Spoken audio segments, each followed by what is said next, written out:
पढ़ा था। व्याकरण का पहला भाग जो है, पहले भाग में विकारी और अविकारी शब्द, विकारी जो सभ्य है और अविकारी शब्द जो अव्यय हैं। उसके बाद तो जो पहला भाग आता है संज्ञा के बारे में। विकारी शब्दों में संज्ञा, सर्वनाम, विशेषण, क्रिया विशेषण, उसमें सबसे पहला भाग हम लोग पढ़ेंगे संज्ञा के बारे में। संज्ञा किसे कहते हैं? किसी व्यक्ति विशेष जो जिसका नाम प्रॉपर नाम होगा, भाई वही से व्यक्ति को हम किसी के नाम से बुलाते हैं तो वही व्यक्ति हमें मुझ पीछे मुड़ के देखेगा। तो ऐसे व्यक्ति विशेष प्राणी, घोड़ा, हाथी, बिल्ली, कुत्ते, हाथी या मगरमच्छ है या कोई और वस्तुएं, मेज, कुर्सी, हम स्कूलों में कक्षा में देखते हैं ब्लैक बोर्ड रहता है और आपका बेंच रहता है। स्थान, स्टेशन है, किला है, कोई महल है या किसी स्पेशल कोई वस्तु रहेंगे, स्थान रहेंगे। उनके गुणों में हमारे कैसे आते हैं, जैसे मीठा, खट्टा वगैरह, या किसी व्यक्ति विशेष का स्पेशल गुण होता है वो भाव में हम रोना, हंसना, अपने व्यक्ति अपने जो भावों को व्यक्त करने वाले हंसना, रोना, और उसमें और भी आते हैं विशेष, जैसे हम दुखी हो जाते हैं या फिर हम बहुत खुश हैं, ऐसे भाव आते हैं। अवस्था किस अवस्था में है, आकार प्रकार को कहते हैं अवस्था, और दशा किस स्थिति में है, किस दशा में है उसकी। तो ये सारे नाम को हम लोग संज्ञा कहते हैं। इसको आगे हम इस सारे एग्जाम्पल जितने भी उदाहरण हैं इनको हम लोग संक्षेप विस्तार में पढ़ेंगे। तो सबसे पहला जो भाग है संज्ञा के भेद। संज्ञा के भेद है व्यक्तिवाचक संज्ञा। हालांकि अभी ये जो ग्रामर है आप लोगों को शुरुआत है कि संज्ञा क्या, आप लोग बोलोगे संज्ञा क्या पढ़ना है, नहीं, लेकिन इसी से आपको संज्ञा के बारे में जानकारी होने पर हम लोग आगे चल करके उसके संज्ञा, भाववाचक संज्ञा बनाना है या और जब वो विशेषण बनाना है तब हम लोगों को ये ग्रामर हमें काम आएगा, इसलिए सीखना बहुत ज़रूरी है। तो व्यक्तिवाचक संज्ञा में जिन संज्ञा शब्दों से किसी विशेष व्यक्ति, ये लिखा है जिन संज्ञा शब्दों से किसी भी व्यक्ति विशेष, किसी व्यक्ति विशेष प्राणी, विशेष स्थान का पता चलता है या वो हमें ज्ञात होता है, हम उसे कहते हैं संज्ञा। तो व्यक्तिवाचक संज्ञा में हमने देखा कि पहला हम जिसे हम लोग प्रॉपर नाउन बोलते हैं।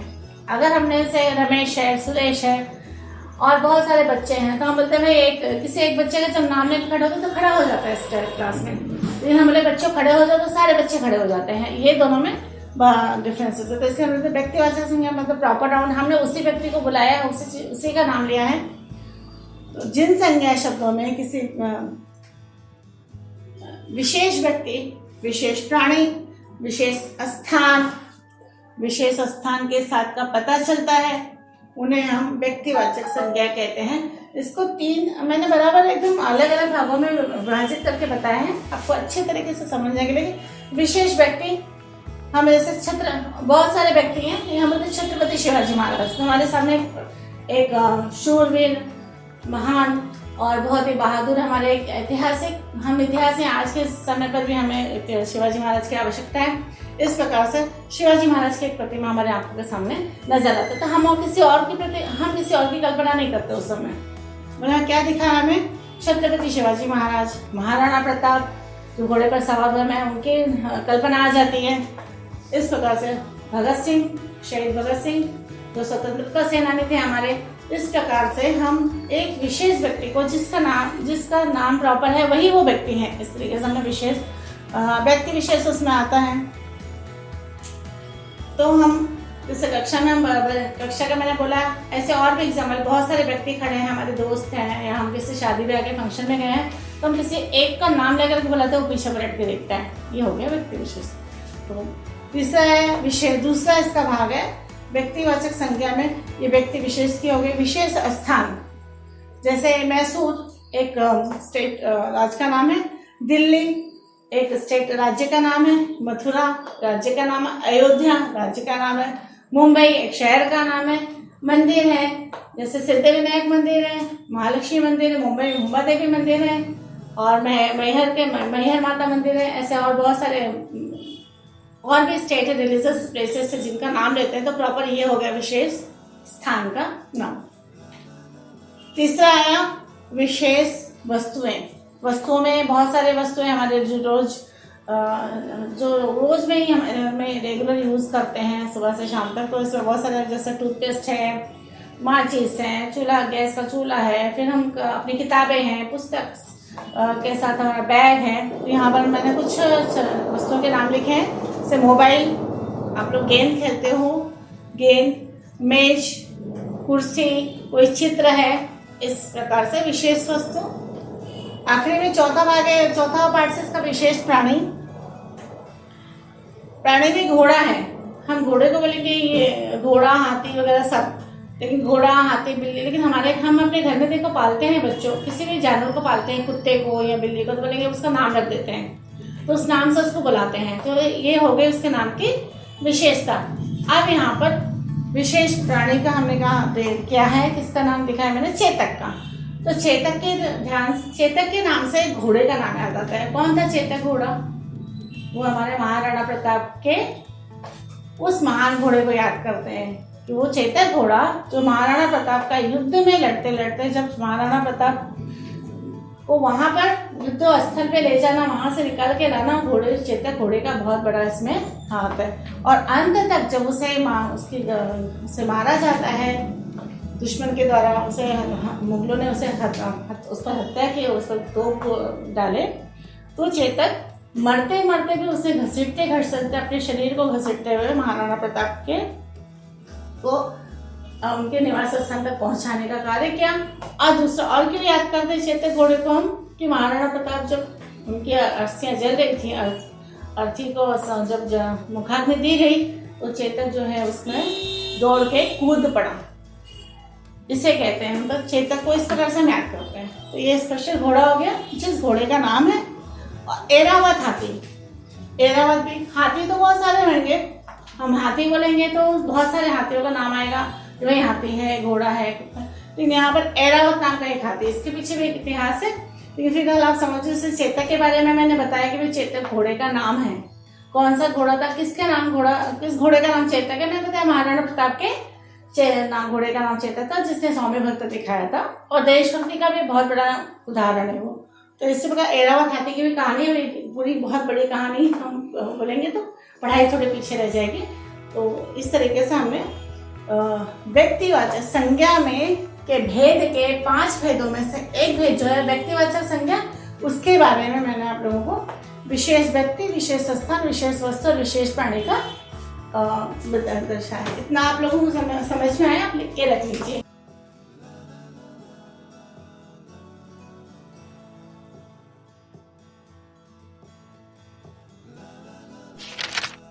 संज्ञा के दूसरे भाग को हम लोग दूसरा जो भेद है, 5 भेदों में दूसरे भेद, पहला भेद हमने पढ़ा, और व्यक्तिवाचक संज्ञा दूसरा हम पढ़ते हैं आज अभी हम लोग जातिवाचक संज्ञा। जातिवाचक संज्ञा जिसे हम लोग कॉमन नाउन कहते हैं। कॉमन नाउन में सभी बहुत सारी वस्तुएं, बहुत सारे एक साथ आ जाते हैं, जिसका स्पेशल हम बोलेंगे भाई इनके बारे में कहा जाए, ऐसा कुछ नहीं है। तो जिन संज्ञा, इसका परिभाषा लिखते हैं इसमें कि जिन संज्ञा शब्दों से एक ही प्रकार के प्राणियों, वस्तुओं एवं स्थान का पता चल सकता है, उसे हम कहते हैं जातिवाचक संज्ञा। अब इसको उदाहरण के साथ देखेंगे, उदाहरण से हम लोग को स्पष्ट हो जाएगा आप लोगों को कि हम किस जातिवाचक संज्ञा को हम लोग कॉमन नाउन जैसे कहते हैं, सभी लोगों के लिए इसका उपयोग हो जाता है। जैसे प्राणी है, प्राणियों में जो लिखा है स्पेशल प्राणी, मछली है, गधा है, घोड़ा, आदमी, नारी, कोई भी महिला हो सकती है। कोई बहुत मछलियों के बहुत सारे प्रकार आपने सुना है, गधों के बहुत सारे प्रकार सुना है, घोड़े की बहुत सारी प्रजातियां हैं, आदमी बहुत सारे प्रकार के होते हैं, नारी बहुत प्रकार की होती है। यहाँ पे हम एक साथ कह रहे हैं उनका कॉमन नाउन से कहते हैं, किसी भी हर उस एक प्रजाति को बोला जाता है। दूसरा स्थान, बाजार, कोई भी बाजार है, नगर है, यहाँ पर नाम नहीं है। हमने पहले जो पढ़ा था व्यक्तिवाचक संज्ञा में प्रॉपर नाउन, जिसे कहते हैं कि खास उस स्थान के नाम को नहीं। यहाँ पर हम नगर, देश, कोई भी देश है, ये गली, पहाड़, नदी, स्टेशन इत्यादि, ये हो गया स्थान। तीसरा है वस्तु, वस्तु में जूता है, स्कूटर, मेज, सब्जी, वृक्ष, कमीज, ऐसे वस्त्र, बहुत सारे वस्त्र हैं, कोई भी आ सकते हैं उसमें। हम जैसे अभी कमीज कहते हैं, कमीजों के बहुत बहुत सारे प्रकार होते हैं और वस्त्रों के भी बहुत सारे प्रकार होते हैं। स्कूटर अन्य प्रकार के स्कूटर होते हैं, जूते अन्य प्रकार के होते हैं। अलग अलग कंपनी अपने अपने ब्रांड के साथ उसको प्रस्तुत करती है। जिसके यहाँ पर किसी ब्रांड का नाम है, यहाँ पर जूता है, इसमें भी कॉमन नाउन है। तीसरा बच्चों में पढ़ेंगे, तीसरा भाग है जो भेद है संज्ञा के। तीसरे भाग भेद में पढ़ेंगे तो भाववाचक संज्ञा। ये भाववाचक संज्ञा जो एब्स्ट्रैक्ट नाउन जिसे कहते हैं अंग्रेजी में, इंग्लिश में, इसका परिभाषा देख लीजिए। जिस संज्ञा को देखा या स्पर्श नहीं किया जा सकता।